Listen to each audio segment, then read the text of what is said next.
Pilipinas, sa inyong lahat. Hallelujah. Thank you. Good morning. Ewan ko kung ano ang panahon dyan at kami dito ay parang bagyo. May bagyo yata. Nakakatamad lumabas. Anyway, maraming salamat sa oras na ito at I believe na sana ay excited ang lahat dahil sa ano pa naman andito. Cadiz main door, Cadiz City Jail, female, Quezon City female door, Solano District Jail, and Lugias. Praise the Lord! At tayo itong umaga ay atin pong, dahil Hunyo na ngayon, June 1st po ng June, at sa buwan ito ay meron po tayong ginugunita na napaka-memorable or importante sa ating kasaysayan at walang iyan po ay walang iba kundi ang ating Independence Day, right?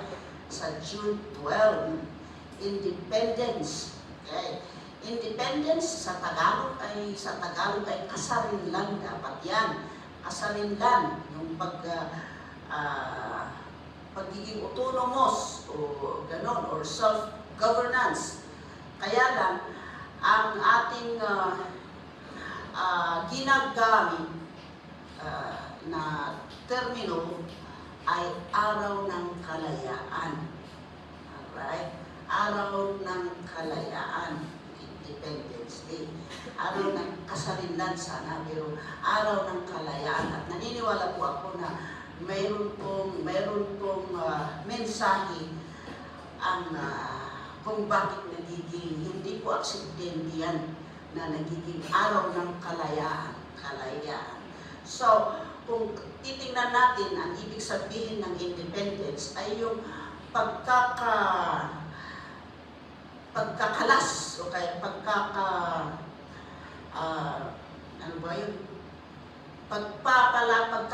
sa isang kontrol ng mga nananakop o kaya sa kontrol o sa paghahari ng others o kaya mga sa atin yung sa Pilipinas yung sa paghahari ng mga dayuhan, okay? Ng mga dayuhan. Kaya natin sinabing Independence Day, yung pagiging yung kasarinlan, isasarili po natin. Okay? At ang ginagamit nga natin, yan ang tawag natin magmula ng elementary hanggang sa ngayon ay hindi naman binabago.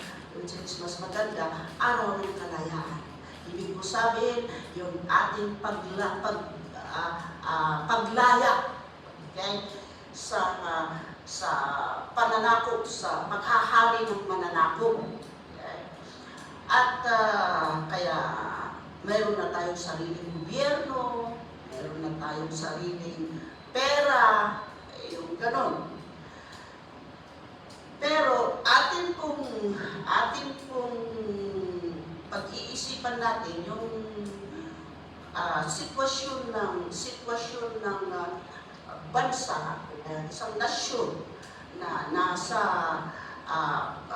paghahari o pananakop ng isang ibang bansa, ng dayuhan, ay wala po silang kalayaan na gawin, na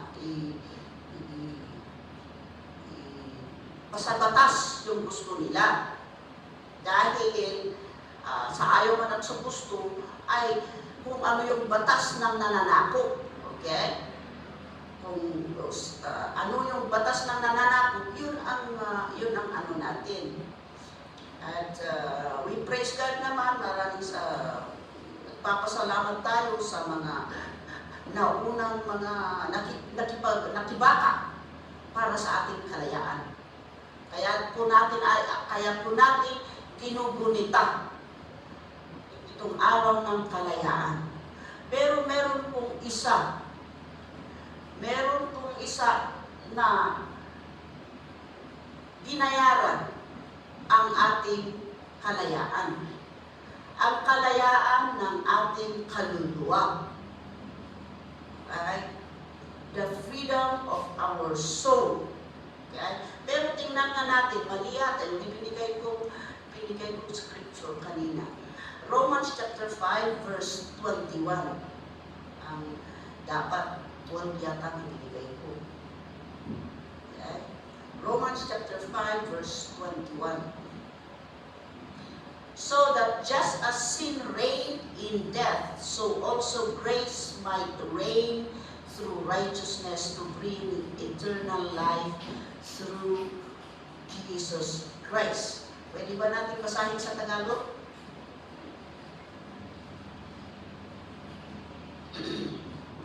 Kaya kung paano naghari, kung paano naghari ang kasalanan at nagdulot ng kamatayan. So, ibig kong sabihin, ang naghari ay ang kasalanan. Okay? At ang dulot niyan ang resulta ay kamatayan. Okay? Ganon din naman, naghahari ang biyaya ng Diyos. Okay? At nagdulot ng buhay na walang hanggan. At dahil sa ginawa ng ating Panginoong Hesukristo, itinuring tayong matuwid ng Diyos. Okay? So makikita natin dyan na kung ang naghahari sa puso ng isang tao ay yung spirit ng kasalanan, ang dulot nun ay kamatayan. Ay hindi naman lahat ng tayo mamamatay. Okay? Lahat tayo ay mamamatay ay dahil po dyan sa isang kasalanan na nangyari nung unang-una pa. Pero lahat po tayo ay mamamatay sa physical. Ngayon, ang buhay na walang hanggan at meron din namang kamatayan. Sabihin, kamatayan na hindi na pwedeng, ay yung kamatayan, kamatayan ay wala sa presensya ng Panginoon. Ang isang tao ay ang naghahari pa sa puso ng isang tao ay ang kasalanan. Siya po ay, ibig sabihin siya po ay sumusunod. Okay? Right? Kung ano kasi yung sinusunod natin, yun po ay doon po tayo nagpapaalipin. Okay? Doon po tayo nagpapaalipin.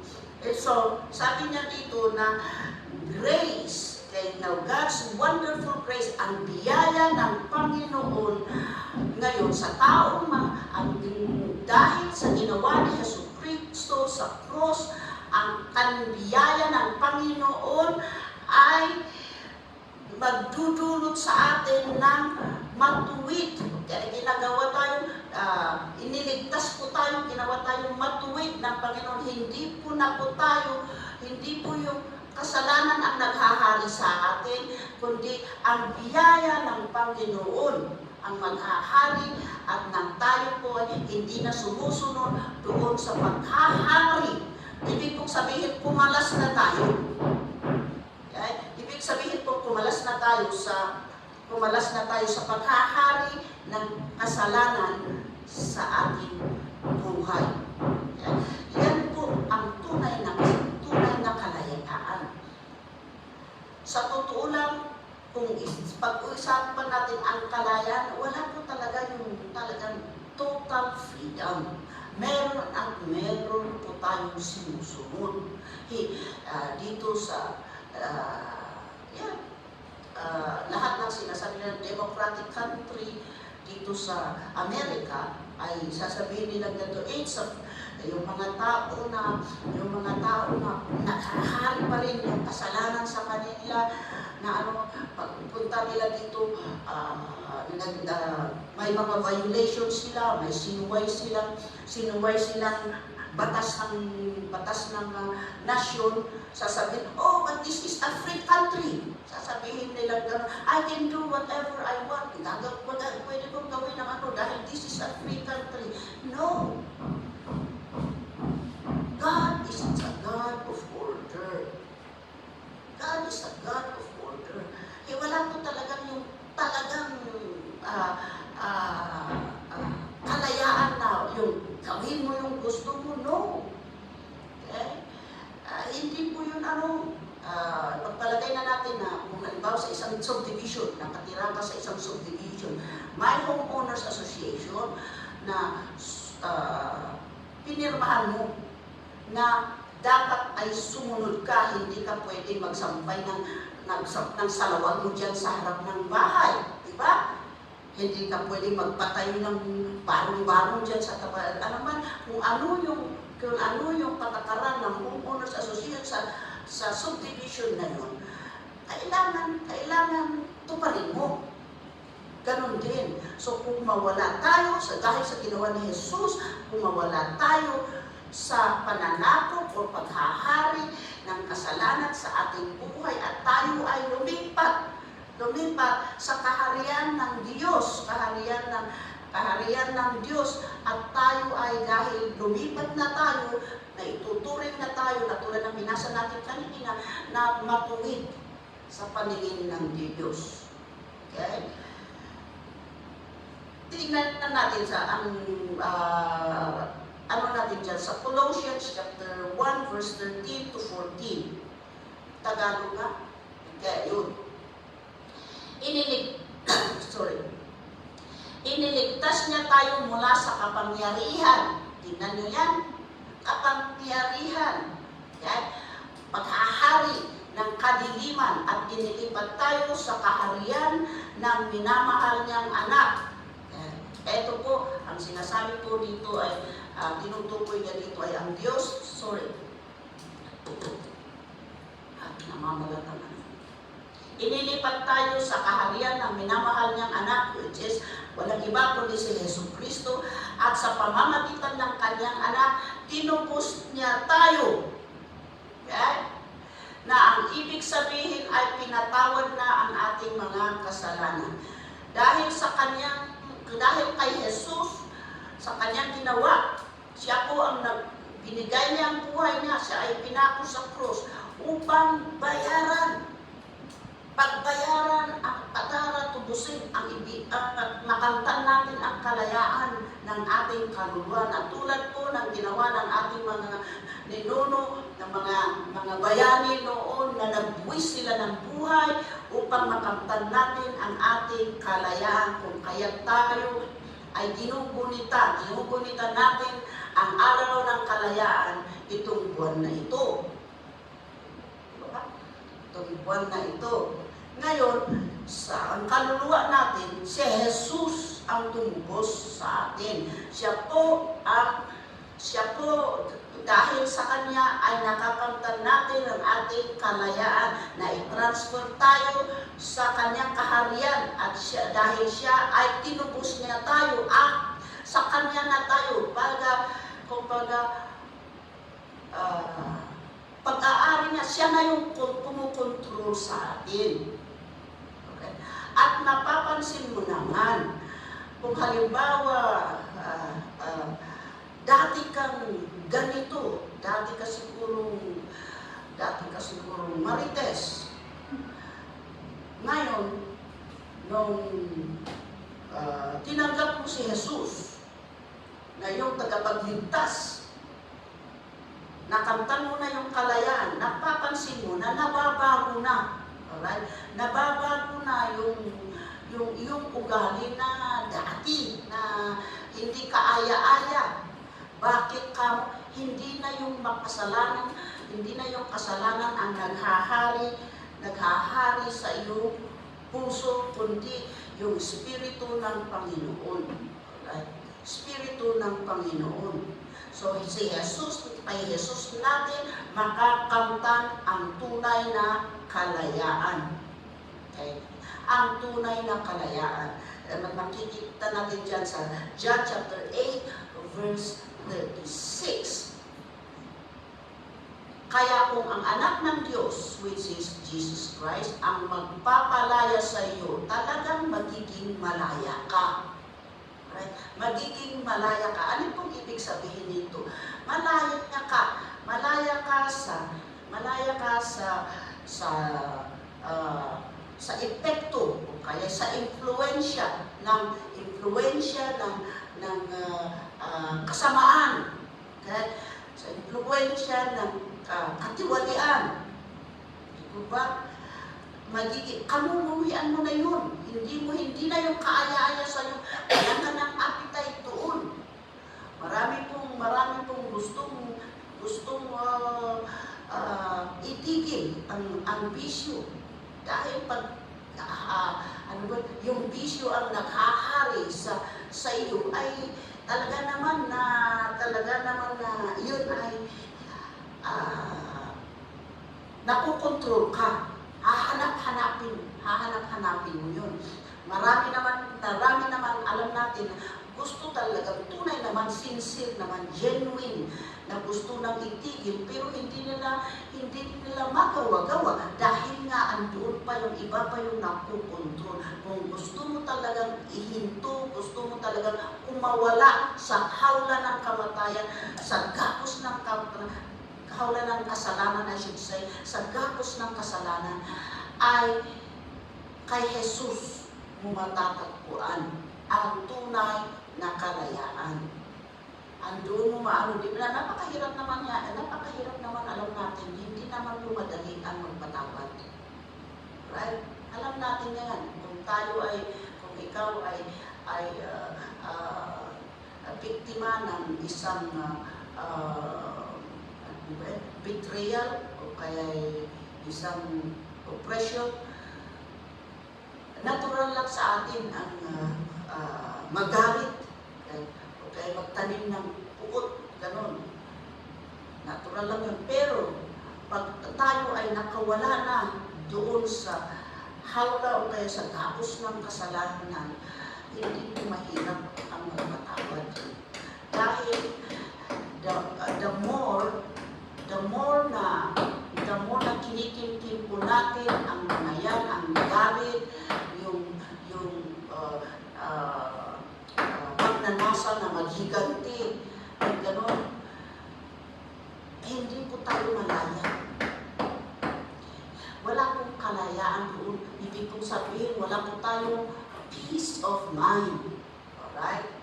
Peace of mind. Hindi po kagustuhan ng Panginoon. Hindi po kagustuhan ng Diyos na ang isang tao na kanyang nilalang sa kanyang imahe ay matutuliro o mababaliw dahil sa kaiisip sa mga bagay-bagay na nangyari sa kanyang buhay. Kaya siya pinako sa krus para tayo ay mapalaya sa kontrol ng kadiliman, kontrol ng kasalanan, na para mawala sa atin yung galit na ating kinikimkim. At talagang malaya ka. Dahil if the Son sets you free, sabi ganun, you will be free indeed. Malaya ka. Kung hindi mo pa yun na ikaw pa ay nakadapos dyan, hindi pa huli ang lahat.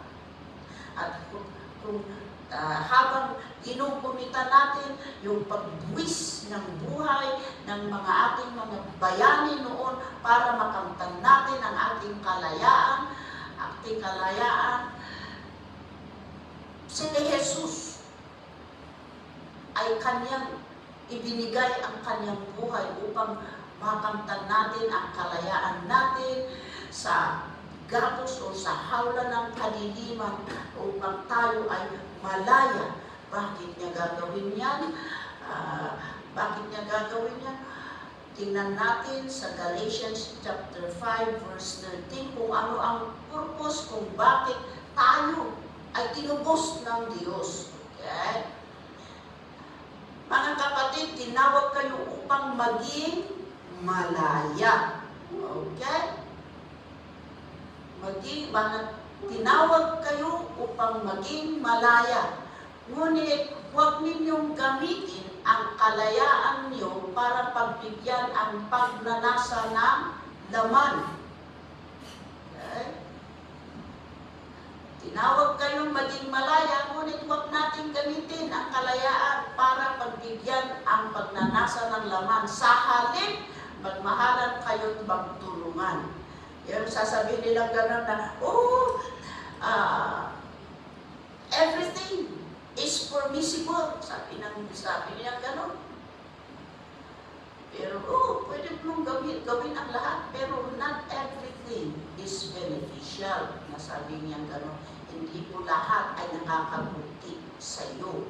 At tayo naman po ay binigyan ng Panginoon ng wisdom upang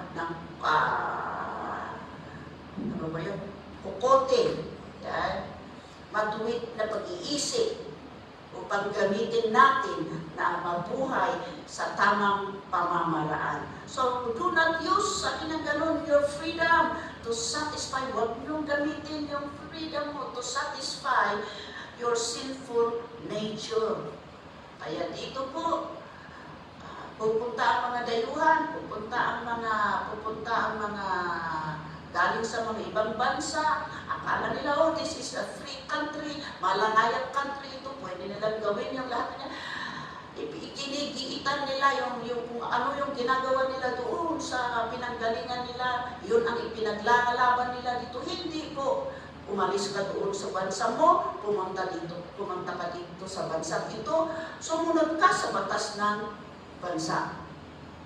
Di po ba? Kaya tayo ay umalis tayo ay tinubos ng Panginoon ni Jesus sa kaharian ng kadiliman at inilipat tayo, nag-migrate tayo, inilipat tayo sa kanyang kaharian. Okay? Ngayon, hindi na yung influence o kapaghahari ng kasalanan ng ating sinusunod, kundi ang katuwiran. Okay? Sa pamamagitan ng banal na Espiritu. Kaya tayo po ay kailangan po mapuspos ng banal na Espiritu at siya po ang nangunguna tulad ng kinanta natin, ng praise and worship natin, na sa iyong pangunguna. Okay? Lahat po ng gagawin natin, mag-isip muna tayo. Hindi po kailangan ang matagal na panahon, kahit na yung 1 minuto na pag-isipan mo muna, tama ba itong ginagawa ko? Tama ba itong sasabihin ko? Maganda na ba itong pupuntahan ko? Mag-isip ka muna kung iyan ba, okay? Iyan ba ay kalugod-lugod sa naghahari, okay? Sa doon sa tumubos sa iyo. Okay? Sa batas ng Panginoon. Dahil meron din batas. Lumipat ka doon, umalis ka sa komunistang nasyon, hindi mo pwedeng dalhin at pumunta ka sa demokrasyang nasyon, hindi mo pwedeng dalhin doon yung napunta ka doon na mamumuhay na isang komunista. Kundi kung ano yung batas ng nasyon na pinasok mo, yun ang sundin mo. Ganon din po tayo. Ang problema, hindi tayo, ang tao po minsan, ay hindi natin naiintindihan kung gaano kahalaga, kung gaano katotoo, kung gaano tunay ang kalayaan natin sa Panginoon. Right?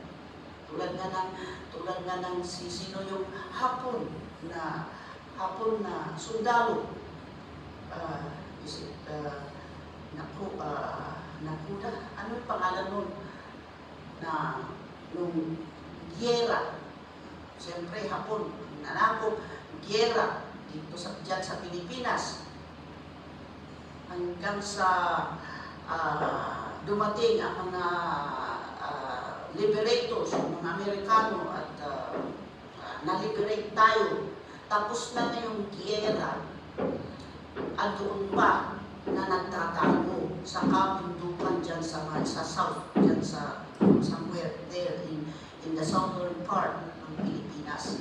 Nagtatago ng almost 30 years. Right?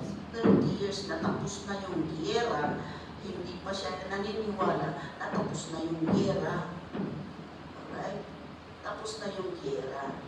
And so, ano ba yun?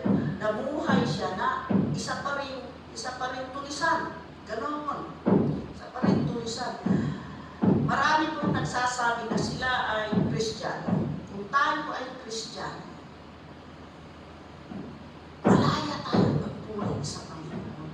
Malaya tayong magsamba sa Panginoon.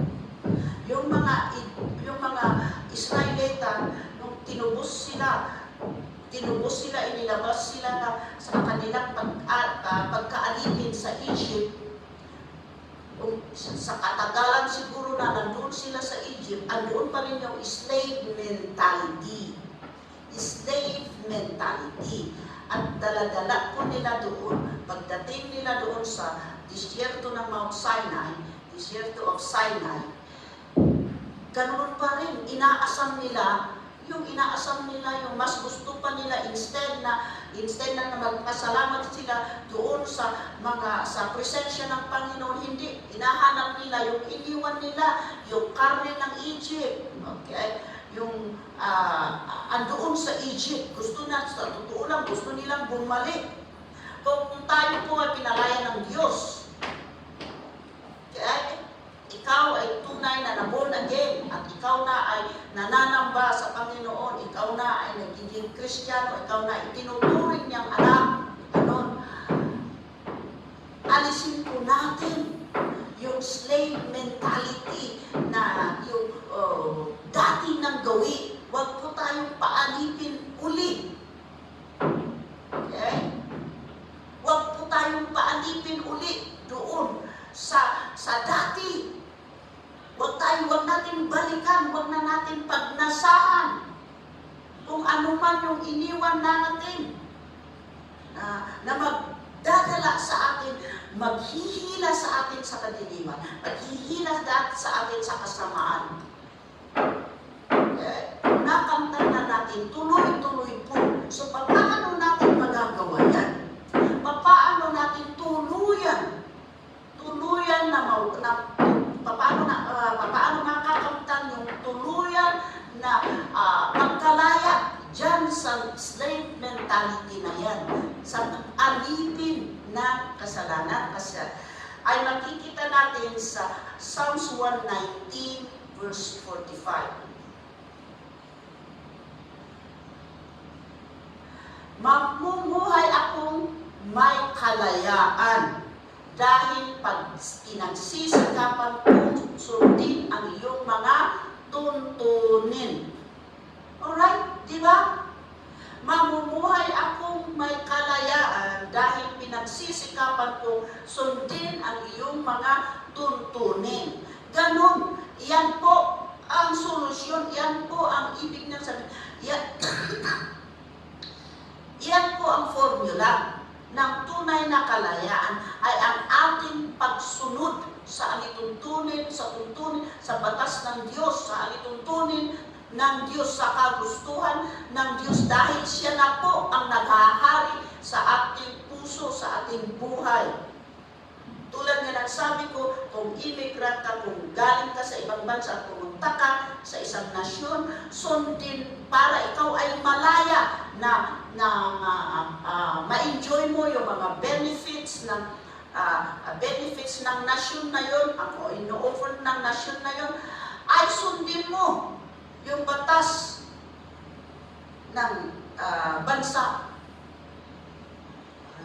para hindi ka magiging kriminal at makukulong ka.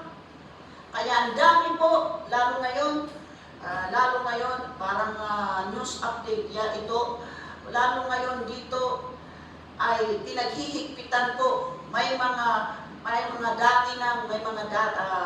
nakamtan na nila yung permanent residency nila, pero dahil nabusisi nila o kaya nasilip nila na mayroon pong katiwalian sa kanilang pagkamit ng kanilang permanent residency, ay nare-revoke po.